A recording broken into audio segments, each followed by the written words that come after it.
trop cool que t'aies enfin accepté de m'amener avec toi, papa. Eh oui, gamin, c'est que t'es un vrai boy maintenant. Tu vas voir ce que c'est de passer une vraie journée de pêcheur. Mais repose-toi bien pendant tout le trajet jusque le de pêche, parce que là, on va naviguer jusqu'au lever du jour.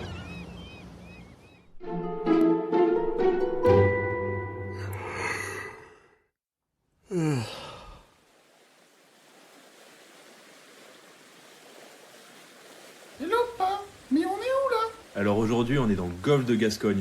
C'est ici que je pêche 60% du temps. Mais parfois, on est obligé d'aller bien plus loin pour trouver du fiche. Mais t'es allé jusqu'où pour trouver du poiscaille, pas? Jusqu'au sud de l'Irlande. C'est qu'avec ce réchauffement climatique, l'eau est de plus en plus chaude et on va bientôt finir par le pêcher en papillote, ce poiscaille. Pourquoi aller si loin? Il est pourri le poisson ici? Écoute-moi bien, fiston, je vais tout expliquer.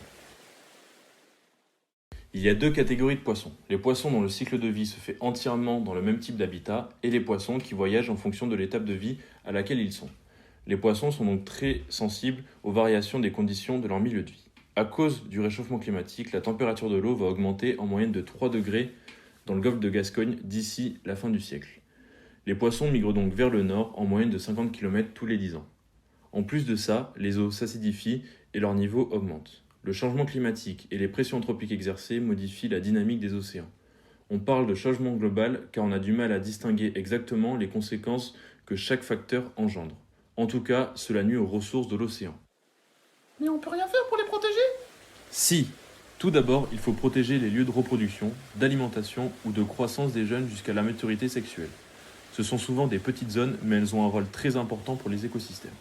Par exemple, pour le saumon atlantique, ou les autres espèces de poissons qui ont besoin de remonter les rivières pour se reproduire, il est observé une diminution flagrante des populations de ces espèces à cause des aménagements qui ont été réalisés sur les cours d'eau, comme notamment les seuils ou les barrages. C'est pour cette raison que de nombreux programmes de réhabilitation des rivières ont été mis en place, afin que les poissons puissent franchir plus facilement ces obstacles ou en rencontrent moins. Ah oui, c'est bien pour protéger les milieux de vie des poissons. Mais toi aussi, papa, tu tues les poissons en pêchant. Oui, c'est vrai, mais l'Union européenne détermine des TAC, qui correspond au nombre maximal de captures autorisées.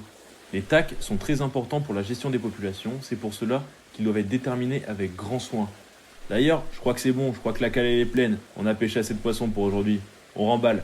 Yes, I! De toute façon, c'est pas parce que t'attrapes que tu vas vider les océans.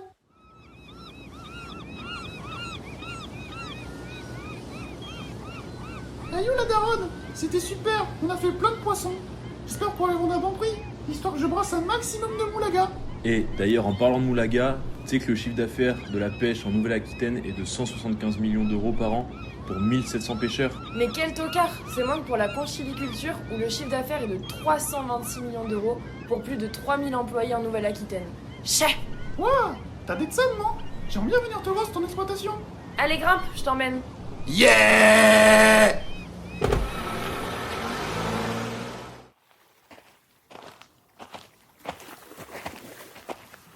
Et voilà, c'est mon exploitation pleine de moules. Papa m'a dit que les poissons étaient en danger à cause du réchauffement climatique.